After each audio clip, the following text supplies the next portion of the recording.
In this lecture, we will see the arsenic and fluoride contamination in groundwater and remedial measures. So we have seen the different types of pollutions and contaminants which are causing pollutions. In that organic contaminants are there, inorganic contaminants are there, heavy metals are there, like that many contaminants are there. But arsenic and fluoride are the two elements which can cause heavy disorders or acute diseases in human beings due to its presence in water. Okay, so we have to deal it in a bit uh, more. Okay, so arsenic and fluoride contamination in groundwater and its remedial measures we will see in this class. First, we will see the fluoride contamination in groundwater and its remedial measures. After that, we'll see about arsenic. So you all know what is fluorine. Fluorine is the most electronegative element distributed ubiquitously as fluorides in nature. Normally it is seen as fluoride, Fl minus ions. Okay, it is a major medium of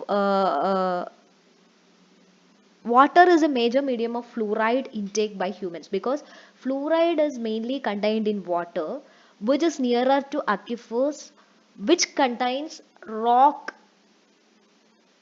whose parent material contains fluoride. Okay, that is the thing. So when parent material of the rock contains fluoride, it will get dissolved in the aquifer water, and we will consume it while using that water. So water is the major medium of fluoride intake by humans, and it can rapidly, the fluoride has the ability to rapidly cross our cell membrane and is distributed in skeletal, cardiac muscle, liver, skin and erythrocytes. So all the cells it can easily pass, and it can cause diseases for that in that cells. So fluorosis is the main disease which is caused by the presence of fluorine in human body.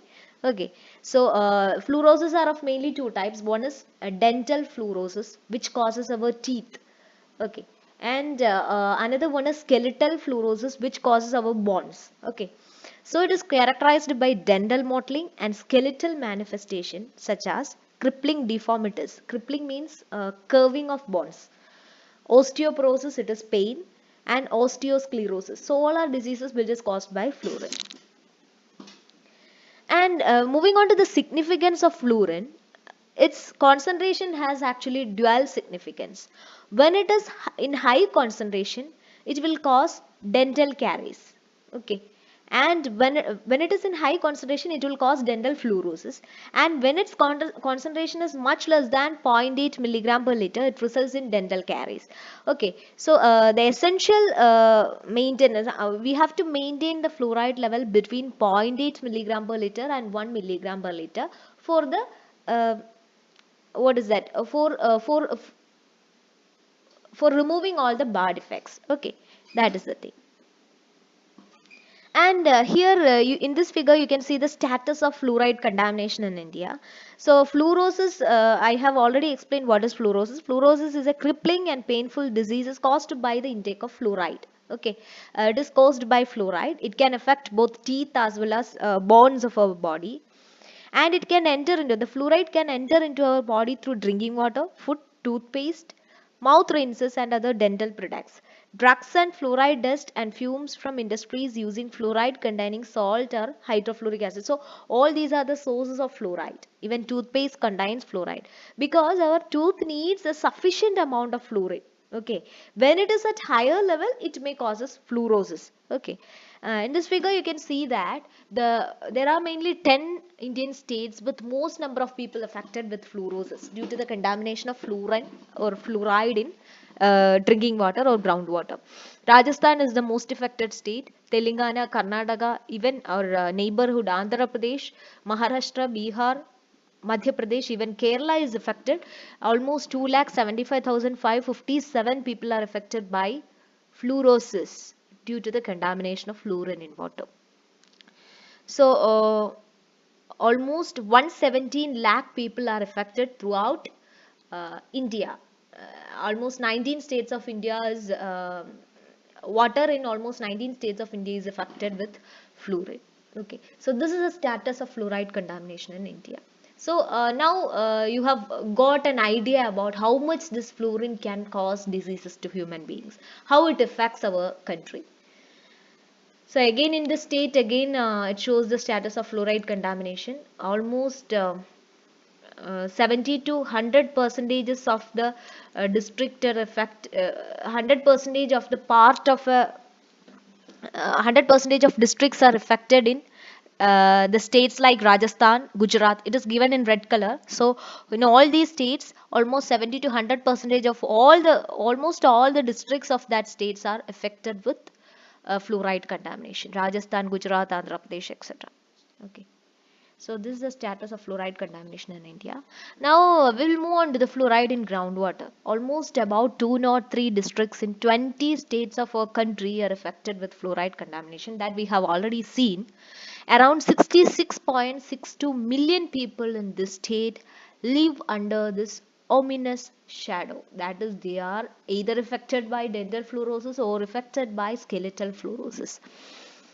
And the main clinical outcomes of this fluorosis are dental, skeletal and non-skeletal fluorosis are there. And this is the level of fluoride which can affect human body. So here you can see that when the fluoride content is less than 0.5 milligram per liter, it can cause dental caries. And when it is between 0.5 to 1, again it can cause dental caries, and it we have to take care of bone and teeth in that situation. If the fluoride content is between 0.5 and 1, there may be a chance of affecting our bones and teeth. When it is between 1.5 to 3, it will start causing dental fluorosis. Okay, you may have seen some people having teeth of yellow color. So that may be due to the presence of fluoride in their water. Okay. 3 to 10, when it is between 3 to 10 milligram per liter, it causes skeletal fluorosis, which is a more worse situation. It adversely changes the bone structure. When it is greater than 10 milligram per liter, crippling skeletal fluorosis and severe osteoclerosis. So our bones will get curved. Okay, so that condition will occur. So this is about the different doses of fluoride and their effects on human body. So now we'll see the problems. Mainly we have seen two problems. One is dental fluorosis and the other one is skeletal fluorosis. We'll see what is it. In this figure itself you can see that when fluorine is contained in a very mild quantity, the very mild dental fluorosis is this, just alloying of teeth.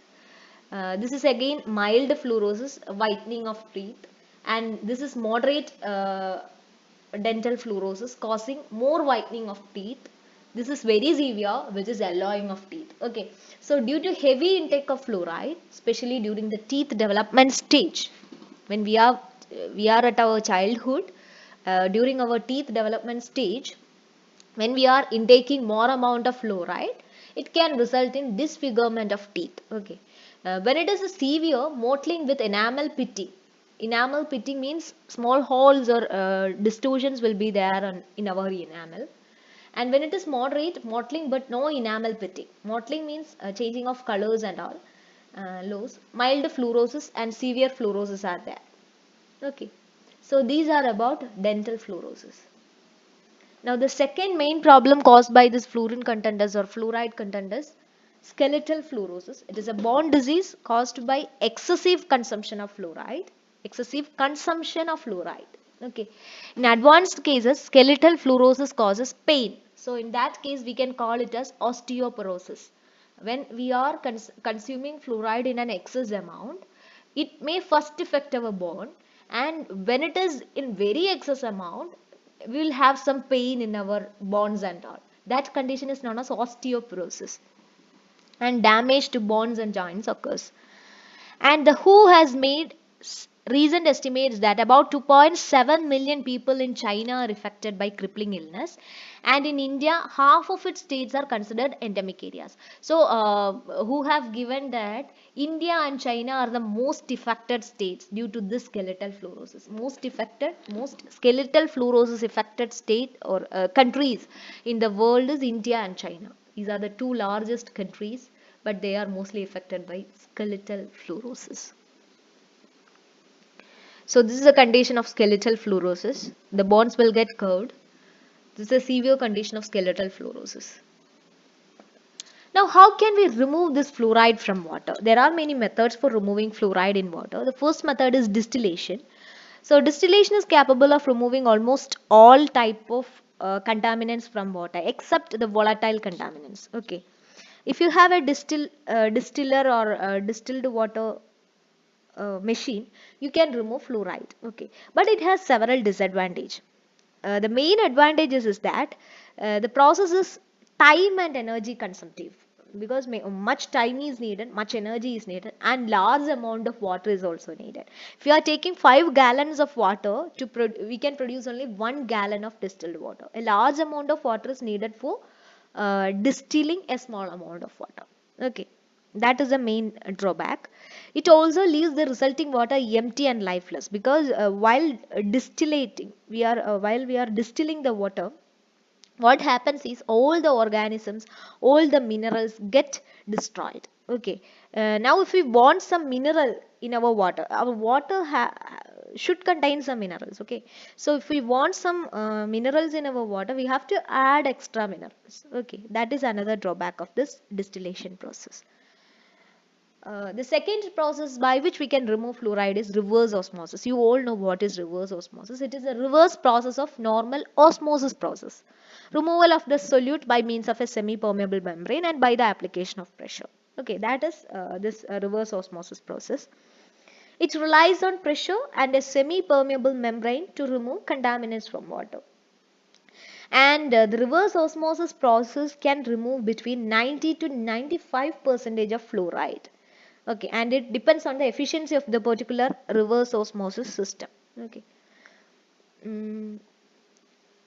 Contaminants are trapped by the reverse osmosis membrane and flushed away in the wastewater. Okay, we can flush later. We can flush out that uh, contaminants after the removal of the waste. Okay, the process requires between 2 to 4 gallons of water to produce 1 gallon. This process also requires more amount of water to produce a small amount of osmosis water, pure water.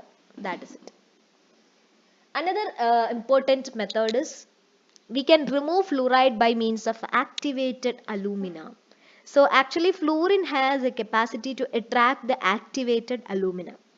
Activated alumina has the capacity to attract fluoride to its surface. So adsorption capacity is there. So activated alumina is used as an adsorbent to attract fluoride in water. Okay. So when used properly, it can remove up to 98% of fluoride in water while also removing arsenic. It can remove both arsenic as well as fluoride. Since the process works by ion exchange, the water must remain in contact with the media for an extended period of time, long enough for the fluoride to be absorbed by the media. So what is the main thing is, we have to uh, make the water in contact with this activated alumina for long time. Then only it will be get attracted towards that activated alumina. So water should be in contact with this for long time.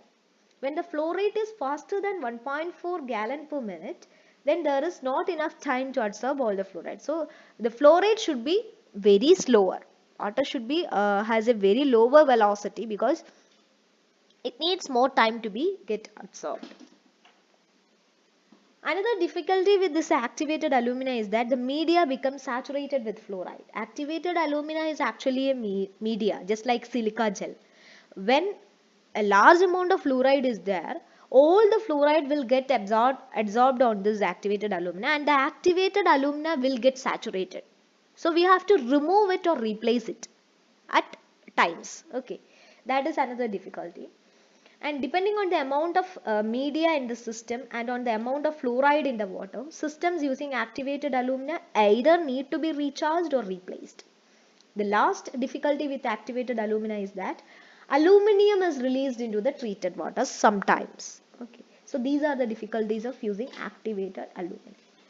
Another important process or method for removing fluoride is BC carbon method. It is BC is nothing but bone char. It is bone charcoal. Charcoal which is formed by the firing of bones. Okay, that is bone charcoal. Bone charcoal is an effective adsorbent. Again, just like activated alumina, bone charcoal is an effective adsorbent. And carbon is normally used as an adsorbent. Normally for fluoride, normally for water, carbon is used as an adsorbent.